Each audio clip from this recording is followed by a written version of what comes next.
right, good morning, composition 3. Let's get this started before the blinding sunlight comes through my window and I'm not able to record.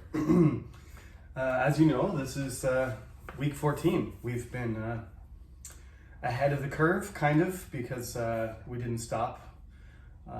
We haven't had any holidays, so next week is makeup. There are makeup days next week, so we don't have any class next week. This is the last one. Today I'm going to just do a quick overview of things to prepare for the exam. Our exam is 2 weeks from today, which is the last exam I'm going to give, the 17th, Friday, December 17th, okay? As you know, your paper is due next week, so this works out pretty well.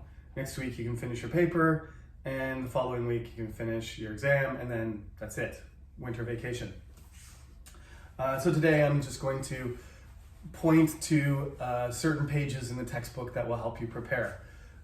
Let me remind you that I'm not telling you every question or every page that you could look at that might be on the exam. I'm just showing you the ones that are emphasized, okay? So you're not allowed to complain that something that I didn't review today is on the exam, because if it's covered in the class, then it's allowed to be on the exam. But I think it's useful for me to point out, I got my tabs here ready, certain pages that we went over that I emphasized, so they'll most likely be something related to those exercises on the exam, okay? So this is not a summary of the entire course. That's impossible. It's just showing you what things to expect, okay? Most important things. So basically the exam goes like this. There's part A, and B, and C. Those of you who have taken composition 1 and 2 will be familiar with this format because I use it for composition 1. Composition 2 is a little bit different because I use a different type of textbook, but if you took composition 1, it's the same kind of thing. Part A is short answer type questions. And I haven't actually written the exam yet, just putting it, the format together. So the exact, grading is not determined yet, but between this, Part C is going to be worth 30, that's not going to change, and between this Part A and Part B will be split 35-35 or something close to that, 30-40. It's kind of flexible, but this part will be worth 70% and this part will be worth 30. So Part A is short answer type questions, Part B is paragraph analysis. So these are longer. You have to read some things, or you have to write an entire paragraph, or fill in the blanks or something like that. And this is the final section, is paragraph writing. I think it's easy to start with paragraph writing, even though you're going to probably do it in order. I always put this at the end of the exam because this is the one that you have to make sure that you manage your time well. So you have 90 minutes for the exam, right? So the exam will be on our during our regular scheduled class, right, on Friday. What would have been our regular scheduled class had we not, been stuck online indefinitely. So yeah, at noon on the 17th, the exam starts. It's 12 until 1:30. Okay. So you should, it's 100 points for the exam. So basically, I know this is worth 70 points, but it usually takes a little bit longer to do the paragraph and organize your ideas and get something, decent down. So at 45 minutes, you should be close to Part C. at 45 minutes. And if you're not, you better hurry up. 30 minutes is probably enough time to do the Part C, so it's not like an emergency situation. But once you get to an hour, you better be on Part C. But somewhere between 45 minutes and 60 minutes, you should finish Part B and move into Part C. And then you have to choose, there's 4 topics. A, B, right? A, B, and C, and D. And you have to choose one. Choose one of the topics. They will be, as we've done for homework, as we've done for the comparison paragraph that I asked you to do, and your essay. They'll be very general topics, so you'll have to quickly narrow it down to something specific, organize some support, and then write your paragraph. The type of paragraph will be your choice. It'll probably be fairly obvious what type you should use. It's just my semi-alive all-in-one printer turning itself off for some reason. So you all you have to do is choose a topic, narrow it down, decide if you want to write a problem solution type paragraph, a comparison or argumentative or persuasive paragraph. Those are basically the types that we did. Whatever you're comfortable with, you think matches the topic, write it, and I'll evaluate it the same way that I evaluate all of your writing, the essay outline and the paragraph. I have to look at your comparative paragraphs, but they were, as usual, there's some quite good writing. And structural things are important to remember.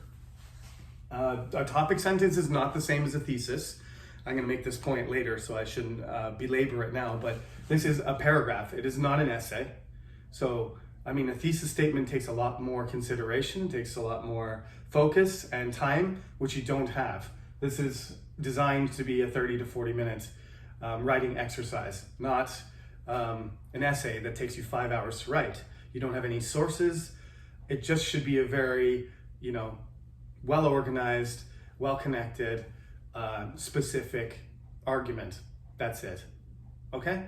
So don't start writing multiple paragraphs. It's not supposed to be that. It's just one paragraph. So every semester, people don't listen to me and they write an introductory paragraph. You don't have time for that. So you're never going to get done, and your paper's not going to, your paragraph is going to get a lower score because it's going to be incomplete. So just focus on making a nice, complete, organized, specific paragraph, okay? It's got good structure, and focus on that, and then your score will be you'll be satisfied with the score that you get. Okay, so going back to the beginning of the exam, which you're going to do first, I have to jump around, so keep this in mind. Page 17. Page 17 has the circle the topic sentence and underline the controlling idea. Remember I said, I don't like to call it the main idea. That's not a good way of phrasing it. In other books, they say controlling idea, because main idea is sort of a synonym for topic. So circle the topic, underline the controlling idea. That page we talked about it, and you should be able to do that. You should be able to look at a sentence and break it down like that. The next page has, page 18, has the old general topic, narrow it down and write a topic sentence. That's definitely going to be on the exam. Say almost a guarantee there. Also on page 18, there is write a topic sentence for, or choose the right topic sentence. But I will ask you probably as in one of the questions on the paragraph analysis, you'll have to kind of fill in the blanks. So there'll be missing topic sentence, missing concluding sentence, and you write it so that it matches the paragraph that's there. And next, we looked at the beginning of the beginning of chapter 3, the development of a paragraph. That was page 20. That was look at all the supporting details, find the supporting details. It's ultra marathon in the new book, and in the old book it was the Atlas Fitness Center. Okay, you should be able to use details, explanation, or examples in order to support your paragraphs, and you should be able to look at a paragraph and be able to find supporting points and be able to tell if they're in the right order and if they're organized. These are all page 20, actually page 20 to page 22. Okay? Even page 23 has stuff about connectors, which if there's missing connectors, that could be something that you look for. I'm going to write paragraphs of my own, original ones. I have a few in my paragraph bank, but I usually write a few new ones every semester.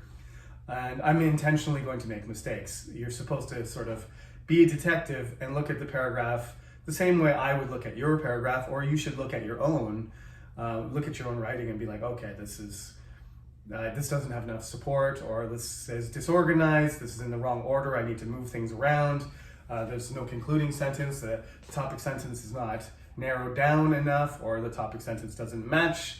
These are all related to the exercises on 25 and 26,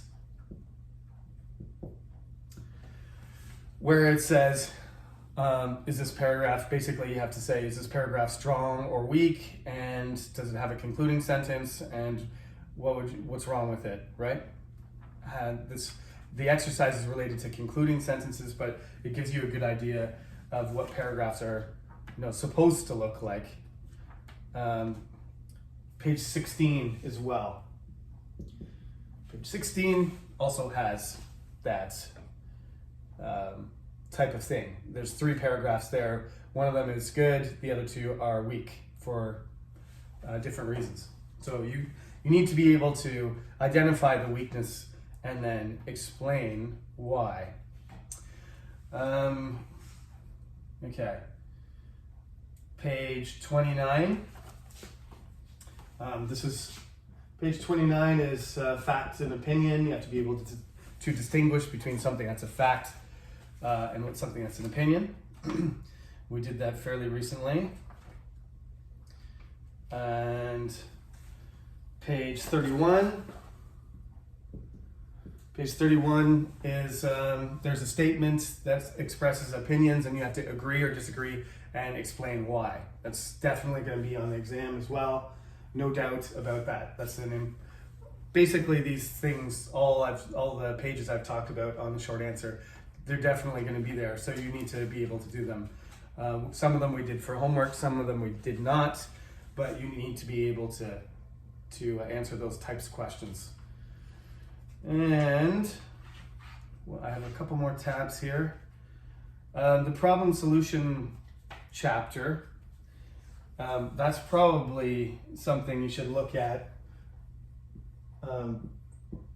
in preparation for part C, because that's the writing thing. And the same goes for page 35. This is problem paragraphs, and this is comparison, right? So comparative, take a look at those just because they tell you, the formats and the type of paragraph, how to do it. And page 60 is writing a thesis statement. And I've emphasized this quite a bit. We've talked about it in the outline, we've talked about it in class.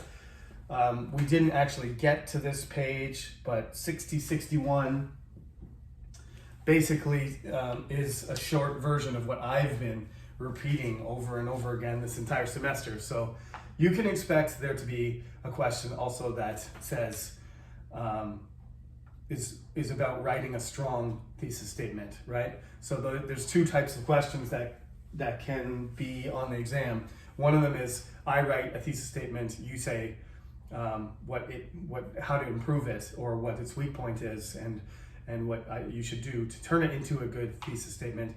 Or I give you a topic and you have to write a complete thesis statement. There'll only be a few of these because this is hard and it takes a few minutes to do it. You can't do it in 30 seconds. It's not like fact, fact, opinion, opinion, fact, opinion, done. That would be like this will probably be something like an 8-point question. And there'll be 8 statements and you can just make your judgment in 10 seconds for each question. This question will be like 4 points for one statement. So you have to do it carefully. And it should take 5 minutes, essentially, right? 4 or 5 minutes in order to do one question. So these ones are, they're still short answer because the answer is short, but the value of the question is higher because it takes more time. Basically, everything in the exam is oriented around the difficulty of the question and how much time it takes you to do it. So questions like this are worth like 4 or 5 points, and questions that are just one statement and you just have to say fact or opinion, one single word, then it only takes 1 point. All of the exam, except for that one question, if I'm not mistaken, everything has to be in full sentences. This is not a multiple choice exam. Multiple choice does not test writing accurately at all. It tests many things. You can test reading and listening and grammar and lots of things, recognition, but it doesn't demonstrate how well you can express yourself and communicate yourself in a writing scenario, right? That's not what multiple choice is for. It's basically a knowledge testing system. So everything on this has to be in full sentences except for this question, because it's just a simple judgment. Is that a fact or is it an opinion? I'm not asking you to explain, I'm just asking you to judge.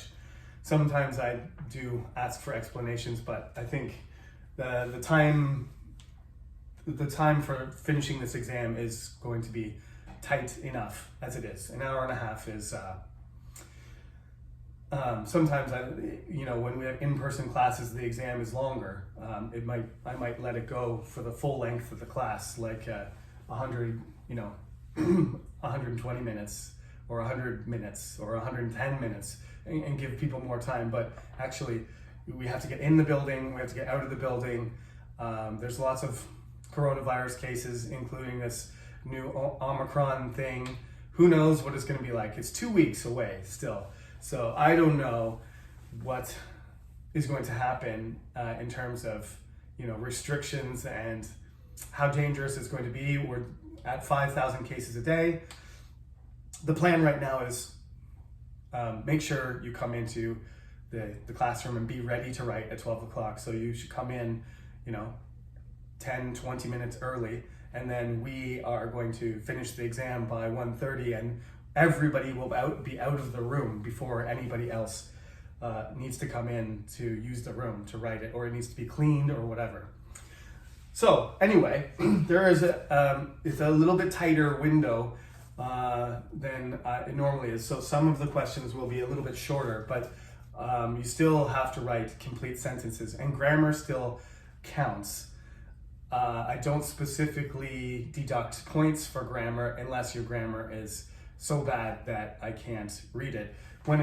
On the paragraph writing section, of course, you can lose points for grammar on this. But on the other questions, if you make a mistake with a preposition, or you missed an article or subject-verb agreement or something like that, these are minor errors, and I can understand what you were trying to say, and it's a waste of time to proofread your grammar because you don't have time for that. So I think everybody in this class, this is composition 3, and from thinking about all of you and your writing that I've evaluated, I don't think there's anybody in this class that has a serious grammar problem. So basically, just don't make major mistakes, and you won't lose any points for grammar. Okay, that's my point. Hopefully I didn't miss any of these. those are the pages that I've marked out and for questions that I'm going to create. As I said, I haven't actually put together the exam and written down the actual questions yet, but this is the format. Page 14, I almost forgot. I wanted to come back to this. This is, again, sort of relevant. Page 14 is relevant to both the Part B and Part C sections, because that was the paragraph that we actually talked about on Zoom, right? The one about Switzerland, and most of you figured out that the major problem, the structure of it is fine, but there's no connection between some of the support and the topic sentence. So this is a perfect example, actually, of a paragraph a type of paragraph I would write for Part B. That there is a mistake in there. There's a clear problem with the topic sentence and the support because they don't match. You can say it's the topic sentence fault and you're going to fix that, or you can say the support is wrong and you're going to change that. Either one or the other. The solution, it could be either one, but the problem is related. So page 14 and 15. Page 14 and 15 talk about the structure of a paragraph and the Switzerland, something interesting at every turn. Paragraph is a good example of something, the kind of paragraph that will appear in Part B for you to investigate. And I believe that's it. So, like I said, this class ended up being the last class in the cycle, the Friday lunch class, and you are all, I don't think there's any freshmen in this class. You're all at least sophomore students, second year or above, and you basically only asked me questions that were relevant and pertinent to the material, which I thank you for. Certain students, you know who you are, emailed me with specific questions for themselves and good questions that needed to be answered for the entire class. And occasionally I made mistakes with uploading videos. They didn't get uploaded properly, or it's the wrong video, or the link was broken, and you helped me out by letting me know that something was wrong on the front side, because I'm not, as I said, I'm not a computer technician. I'm an English professor, so this is managing the cyber campus is a secondary skill, and I make a lot of mistakes because I'm not really focused on the technical aspect. I'm focused on the actual teaching and the content. So thank you for being patient, and I wish things were different and I had taught you in class and that you were in front of me instead of through the screen. But this semester I did use the board, and I feel better this semester than the last few. Those of you who have taken my classes before, Composition 1, Composition 2, or Conversation, or whatever, you took my online classes before, please, give me feedback, positive or negative. I would like to hear what you think, especially if you took my classes before and you liked the way I did the class better this time, or you didn't. You thought another semester was better. I tried to do things a little bit differently every time. So that's it. That's the end. Time flies. Good luck in your paper. You can always email me and if you have any concerns, and good luck with your paper next week, and see you in 2 weeks. Hopefully coronavirus issues will not interfere, and we can have a good exam. Have a good exam. Uninterrupted experience for once in the classroom. So take care, have a good week, and see you on December 17th at noon. I'll post the room number that we're going to write in as soon as I'm told by the English department which room that is. Thank you very much. Talk to you soon.